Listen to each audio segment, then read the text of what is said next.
नमस्ते, मैं हूं सुरेश कुमार एकलवे और आप देख रहे हैं Hindustan news and tips.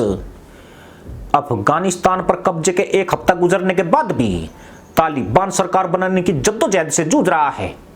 Taliban नेता अभी तक सरकार बनाने के लिए औपचारिकताएं तक तय नहीं कर पाए हैं। इससे अफगानिस्तान में एक और गंभीर संकट खड़ा हो गया है। खास तौर से तालिबान के खिलाफ उन विद्रोही संगठनों को पनपने का मौका मिल रहा है जो किसी भी रूप में तालिबान शासन नहीं चाहते हैं।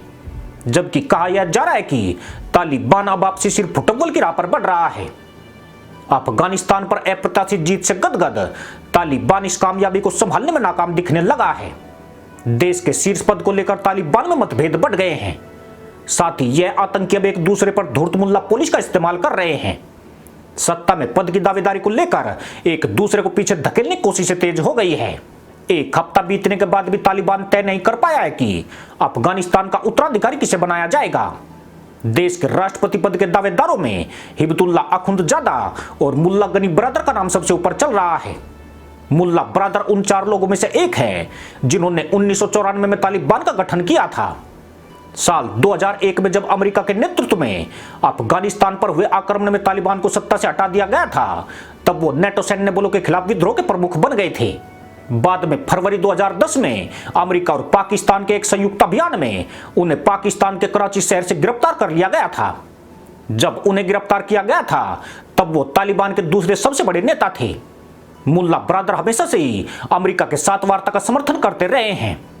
जब तालिबान को सत्ता से हटाया गया था तब वो तालिबान के उपरक्षा मंत्री थे। तालिबान के दूसरे नेताओं की तरह ही मुल्ला बरादर पर भी संयुक्त राष्ट्र ने प्रतिबंध लगा रखे हैं। उनकी यात्रा और हथियार खरीदने पर भी प्रतिबंध है। यही तालिबान की अफगान सरकार के लिए बड़ी चुनौती मानी जा रही है। मुल्ला बरादर के प्रतिद्वंदी के तौर पर हिबतुल्ला अखुंदजादा का नाम तेजी से उभारा जा रहा है। तालिबान के युवा लड़ाके अखुंदजादा को अफगानिस्तान के राष्ट्रपति के रूप में देखते हैं। वे उनका नाम दावेदारों की दौड़ में आगे करके बुजुर्ग तालिबानी लीडर्स पर परोक्ष दबाव बना रहे हैं। हिबतुल्ला अखुंदजादा इस्लाम धर्म के विद्वान और कंधार प्रांत से आते हैं। माना जाता है कि उन्होंने तालिबान की दिशा बदली और उसे मौजूदा हालात में पहुंचाया। तालिबान के गढ़ रहे कंधार में उनके संबंध ने उन्हें तालिबान के बीच अपनी पकड़ बनाने में मदद की। 1980 के दशक में उन्होंने सोवियत संघ के खिलाफ अफगानिस्तान के विद्रोह में कमांडर की भूमिका निभाई थी, लेकिन अब उनकी पहचान सैन्य कमांडर के मुकाबले एक धार्मिक विद्वान के तौर पर अधिक होती है। अखुंदजादा तालिबान का प्रमुख बनने से पहले भी तालिबान के शीर्ष नेताओं में शुमार रहा है और धर्म से जुड़े तालिबान के आदेश वही देते थे। उन्होंने दोषी पाए गए कातिलों और अवैध सेक्स संबंध रखने वालों की हत्या और चोरी करने वालों के हाथ काटने के आदेश दिए थे। वो तालिबान के पूर्व प्रमुख अख्तार मोहम्मद मंसूर के डिप्टी भी थे। मंसूर की मई 2016 में अमेरिकी ड्रोन हमलों में मौत हो गई थी। मंसूर ने अपनी वसीयत में अखुंदजादा को अपना वारिस घोषित किया था। यह वसीयत का पत्र आज उसके लिए तुरुप का इक्का बन गया है। तालिबान में मौजूद उनकी वसीयत का यह पत्र उनकी नियुक्ति को वैधता देने के लिए पर्याप्त है। हालांकि हिबतुल्ला अखुंदजादा अभी भी पर्दे के पीछे छिपा हुआ है, पर कहा जाता है कि उसने अपने समर्थकों को फिर से सक्रिय कर दिया है ताकि उनका नाम अफगानिस्तान के राष्ट्रपति की दौड़ में आगे बना रह सके। जबकि मुल्ला बरादर के धड़े के लड़ाके अखुंदजादा पर अमेरिकी प्रतिबंधों और उनके ऊपर $50 लाख के इनाम को जोर शोर से प्रचारित कर रहे हैं। यह भी कहा जा रहा है कि मुल्ला बरादर अमेरिका के साथ सामंजस्य बनाकर चलने में सक्षम है, जबकि अखुंदजादा को वाशिंगटन कभी स्वीकार नहीं कर पाएगा। यानी मुल्लाओं में गद्दी के लिए मची जंग अब खुलकर सामने आती हुई दिख रही है। पर तालिबान की चुनौती यहीं तक नहीं है। यह आतंकी संगठन कई गुटों को मिलकर बना है। इन गुटों के प्रमुख सत्ता में बराबर की भागीदारी चाहते हैं। तालिबान के सामने सबसे बड़ी चुनौती सभी पक्षों को एक साथ लेकर चलने की है। इतना ही नहीं, उसे इन पक्षों के बीच सरकार में प्रतिनिधित्व में बंटवारा भी करना पड़ेगा। अगर किसी भी पक्ष को उचित शेयर नहीं मिला तो वह सरकार को छोड़कर विद्रोह का रास्ता अख्तियार कर सकता है। यूं भी अफगानिस्तान का इतिहास काफी रक्त रंजित रहा है। अगर अफगानिस्तान के किसी भी एक प्रांत में विद्रोह का स्वर उठा तो पूरे देश में तालिबान शासन खतरे में पड़ जाएगा। तालिबान ने अफगानिस्तान में मजहब की घुट्टी की बूंदें गिराना शुरू कर दी है।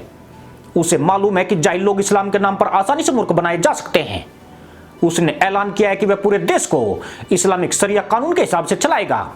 वह मजहब के तहमंद के बहाने पश्तून, हजारा और उज्बेक समूह को एक मंच पर लाना चाहता है और भीतर खाने उठ रहे विद्रोह को दबा देना चाहता है। पर ऐसा मजहब न पेट भरता है और न ही उसके माध्यम से गगनचुंबी विकास संभव है। तालिबानी मजहब जाहिलों की तशरीफ उठाने गिराने की गति तो बढ़ा सकता है, मगर जीवन यापन के लिए पैसों की निरंतर दरकार रहती है। इस वक्त तालिबान के सामने बड़ी समस्या अफगान नागरिकों की सुरक्षा सुनिश्चित करने की है। बंदूक के बल पर या मध्यकालीन कानूनों से लोगों में बढ़ती असुरक्षा की भावना को खत्म नहीं किया जा सकता है। इसमें उन लोगों को भोजन, घर और कारोबारी स्वतंत्रता देना भी शामिल है। तालिबान के कब्जे के बाद से अफगानिस्तान के हालात बहुत बुरे हैं। लोग दूसरी बार तालिबान के अत्याचारों का सामना करने से डरे हुए हैं। पूरे देश में व्यापारिक प्रतिष्ठान बंद है। अगर तालिबान को सरकार चलाना है तो उसे कारोबार और सुरक्षा पर सबसे पहले सोचना पड़ेगा, जो वह अभी तक भी तय नहीं कर पाया है। और अपने भीतर उठते असंतोष को दबाने के लिए आज उसे एडी चोटी का जोर लगाना पड़ रहा है। इस वक्त मुल्ला मोहम्मद याकूब, सिराजुद्दीन हक्कानी और शेर मोहम्मद अब्बास इस्तानिकजाई ऐसे कई चेहरे हैं जो अपने पक्ष में माहौल बनाने में लगे हुए हैं। इनमें शेर मोहम्मद अब्बास इस्तानिकजाई IM में देहरादून से पासिंग आउट है। ये कुल मिलाकर 5 ऐसे चेहरे हैं जो धूर्तता से मिली सत्ता के बाद अब आपसी धूर्तता का शिकार हो रहे हैं। तालिबान के कब्जे के बाद अफगानिस्तान की अर्थव्यवस्था पर मुसीबतों के पार टूटना शुरू हो चुका है। संगठन और देश चलाना दोनों अलग अलग बातें हैं, यह कहीं न कहीं तालिबान भी समझता है। वर्षों से लंबे संघर्ष, अस्थिरता और भ्रष्टाचार के कारण पहले से ही बेहाल अफगानिस्तान की अर्थव्यवस्था के अब रसतल में जाने की आशंका प्रबल हो गई है।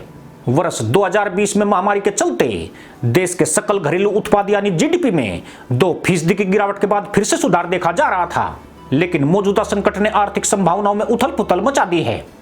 कहने को तो अफगानिस्तान पर GDP की तुलना में कर्ज दुनिया में सबसे कम कर्ज है, लेकिन उसे चुकाने पाने का जोखिम भी उतना ही ज्यादा है। कोरोना से उबरने में मदद के लिए IMF ने विस्तारित ऋण सुविधा के तहत $37 करोड़ मंजूर किए थे।